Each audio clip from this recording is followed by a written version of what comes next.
сәлеметсіздер ме, құрметті көрермендер. Бүгінде қазақ жастары ата-бабамыздың асыл мұрасын сақтап, ұлттық құндылықтарымызды қайта жаңғыртып келеді. Біз дәстүр мен жаңашылдықты үйлестіріп, өзіміздің төл мәдениетімізді заманауи өмірге енгізудеміз. Бірақ бұл қаншалықты маңызды? Біз жастар ұлттық дәстүрлерімізді қаншалықты қадірлейміз? Осы сұрақтарға жауап табу үшін этностудияға келдік. Ал бастайық. Дәстүрі мықты елдің болашағы да жарқын дейді халқымыз. Себебі дәстүр тек өткен шақ емес, ол бүгінгі күнінде ертеңгі ұрпақтың да негізі.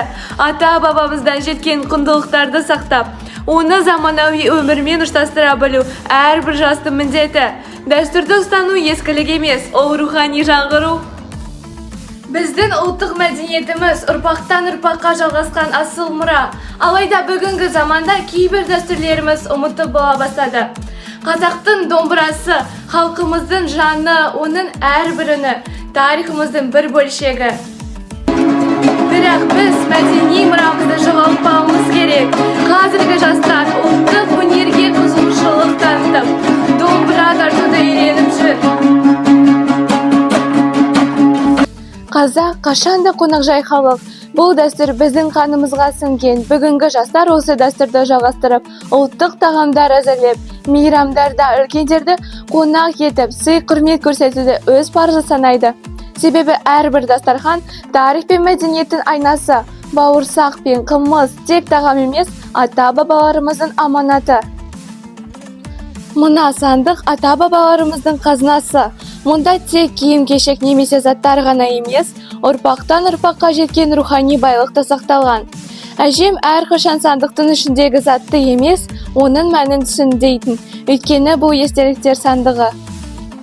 Қазақ халқының ұлттық киімі, тарих пен мәдениеттің көрінісі. Бүгінде жастар ұлттық нақыштағы киімдерді күнделікті өмірге енгізіп, оларды жаңаша үлгіде киюді сәнге айналдырды. Әр жұма сайын ұлттық киім күні акциясына қатысып, ата-бабаларымыздан қалған киім мәдениетін қайта жандандыру қазіргі буынның жауапкершілігі. Осы дәстүрді ұстану біздің кім екенімізді ұмытпауымыздың бір жолы емес пе? Қолөнер қазақ мәдениетінің ажырамас бөлігі.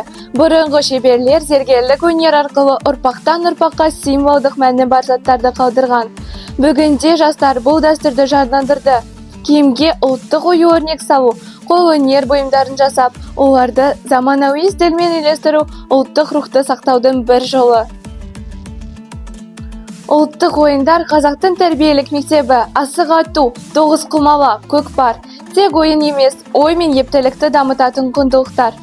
Бүгінгі жастар бұл дәстүрді қайта жаңғыртып, ұлттық ойындарды мектеп бағдарламасына студенттік өмірге енгізіп келеді. Өйткені бұл біздің тарихымыз, біздің болмысымыз.